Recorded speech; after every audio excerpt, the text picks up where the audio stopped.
39-ാമത്തെ episodic എല്ലാ ശ്രോതാക്കൾക്കും സ്വാഗതം. 10-ാമത്തെ അധ്യായമായ സെർവിറ്റ്യൂഡിൽ കഴിഞ്ഞ തവണ നമ്മൾ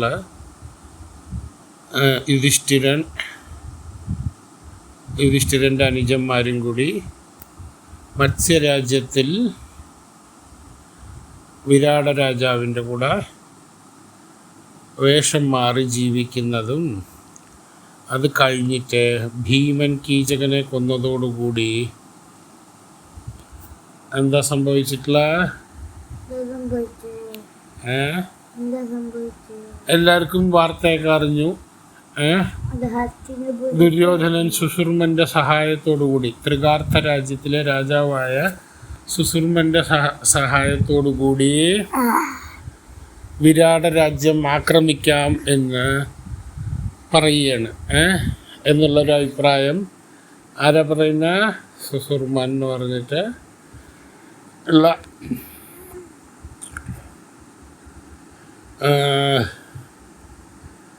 രാജാവുമായിട്ട് സുശുർമനുമായിട്ട് സംസാരിക്കുകയാണ്.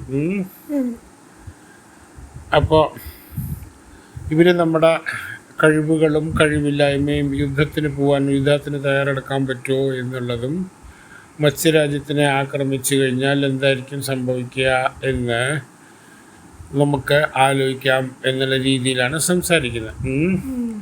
അങ്ങനെ ഇവർ ആയുധങ്ങളൊക്കെയായി യുദ്ധം തുടങ്ങാനുള്ള എല്ലാതും തുടങ്ങിയിട്ടോ.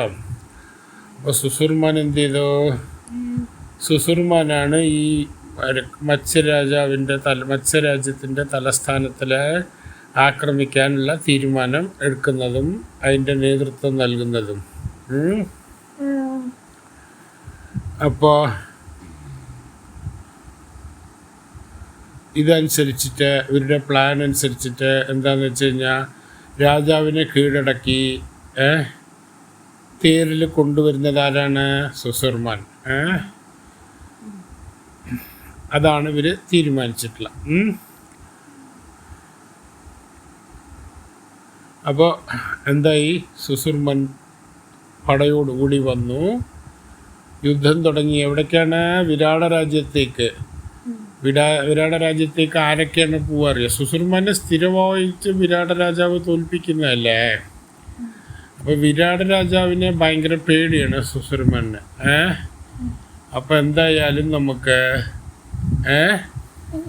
ആക്രമിക്കാൻ ധൈര്യം കൊടുത്തിട്ട്, ദുര്യോധനനും കർണനും ഒക്കെ പിന്നാലെ ഉണ്ട് എന്നുള്ള ധൈര്യത്തിൽ സുശുർമനെ എന്ത് ചെയ്തു? മത്സ്യരാജ്യത്തിൻ്റെ തലസ്ഥാനം ആക്രമിച്ചു. ഈ യുദ്ധം നടക്കാൻ തുടങ്ങി. സുശുർമാനും വിരാട രാജ്യവും തമ്മിൽ യുദ്ധം തുടങ്ങി. വിരാടൻ്റെ രാജ്യമല്ലേ വിരാടനെ കീഴടക്കി. ആര്? സുശുർമാൻ. സാധാരണ അങ്ങനെ ചെയ്യാറില്ല, തോൽക്കാരാണ് പതിവ്. എന്നാലും വിരാടനെ കീഴടക്കി തേരിൽ കെട്ടിക്കൊണ്ട് പോവാൻ തുടങ്ങി. ഇത് കണ്ടുകൊണ്ട് നിന്നപ്പോൾ ഭീമൻ എന്ത് ചെയ്ത്? അവിടെ അടുത്തുണ്ടായിരുന്ന ഒരു മരത്തിനെ വേരോടുകൂടി പുഴക്കിയെടുത്തു. മരമില്ലേ, വലിയൊരു മരം. അത്രയ്ക്ക് ശക്തിയാണ് ഭീമൻ കേട്ടാ. ഭീമൻ എന്ത് ചെയ്ത്?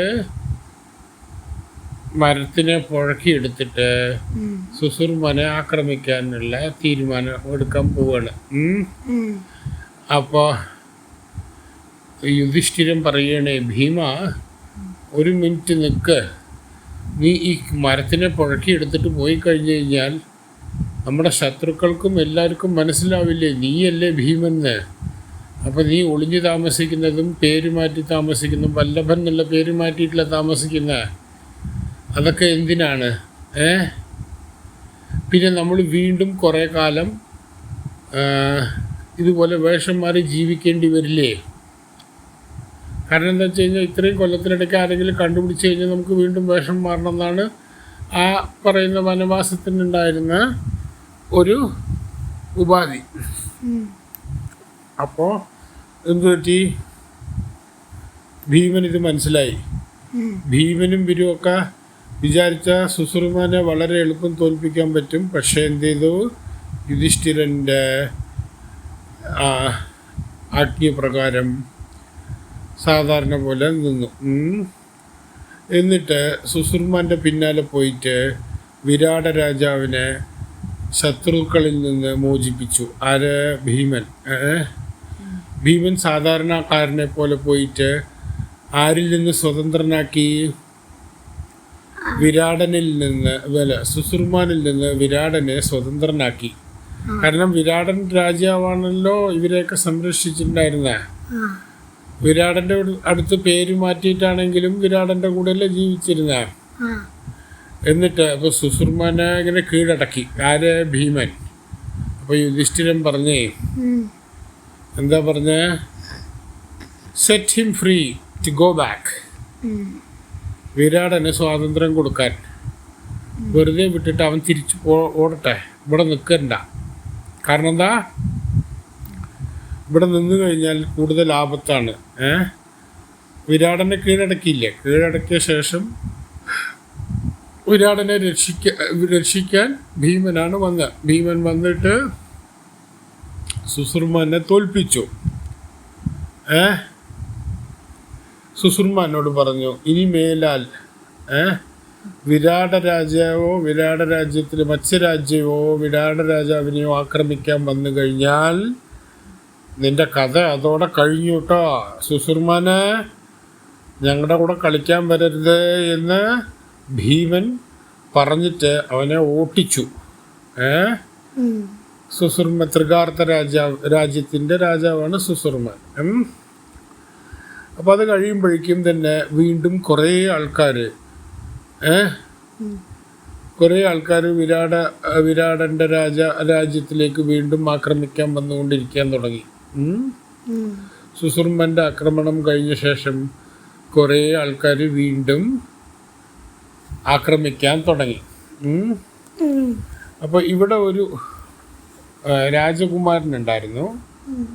ഈ രാജകുമാരൻ്റെ പേരാണ് ഉത്തര.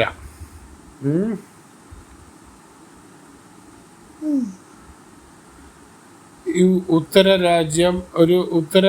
രാജകുമാരൻ ഒരു ദിക്കിലെ ഒരു സ്ത്രീകളുടെ ഒരു താമസ സ്ഥലമുണ്ട്.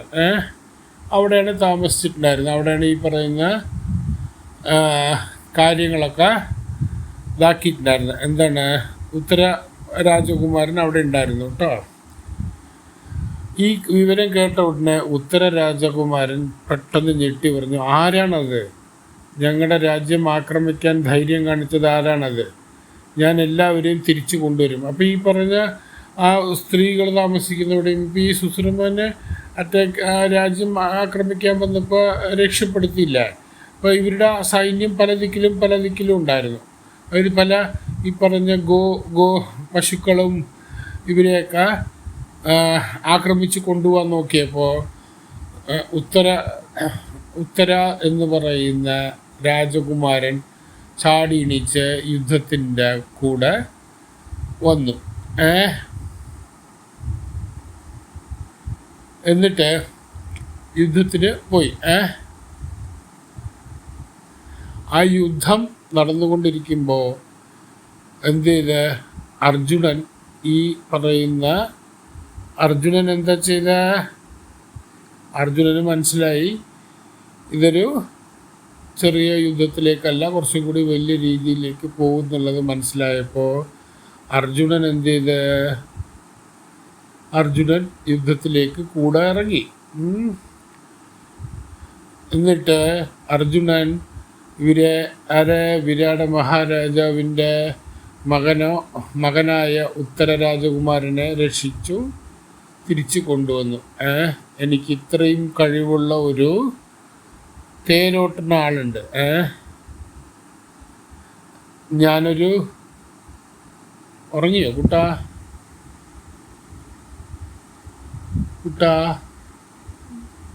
ഉറങ്ങിയോ?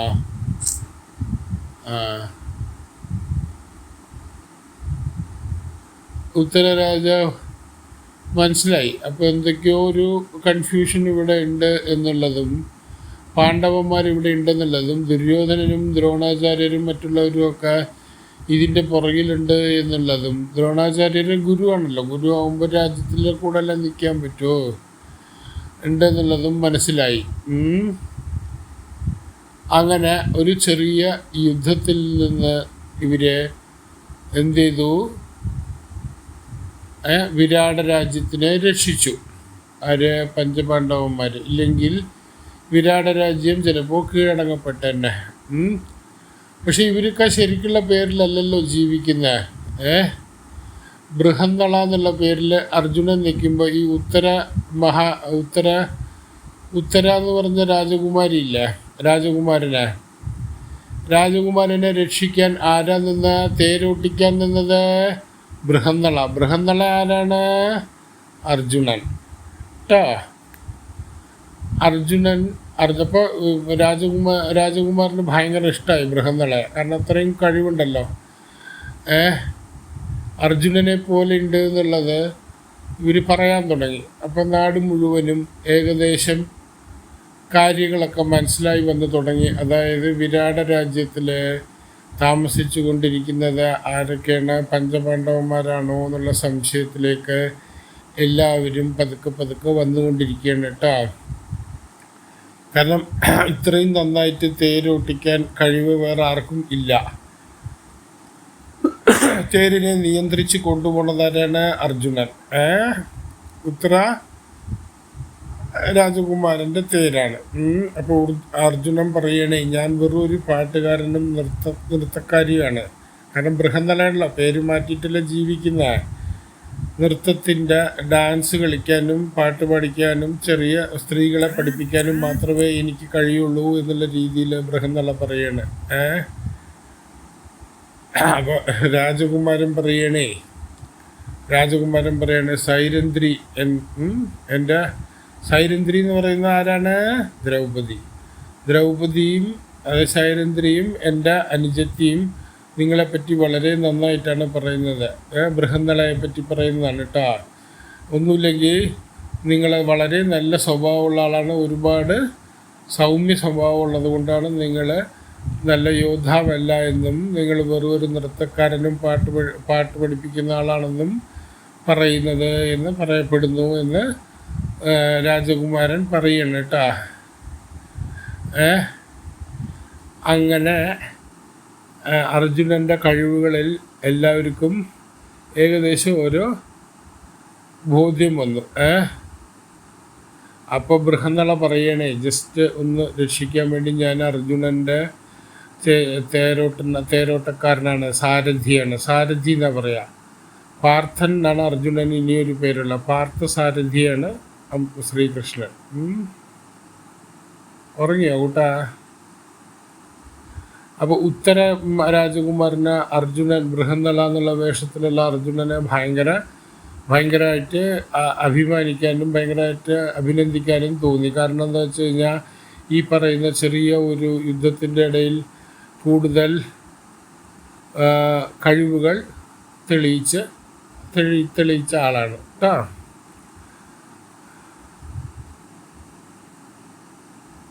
ഉറങ്ങിയോ കൂട്ടാ?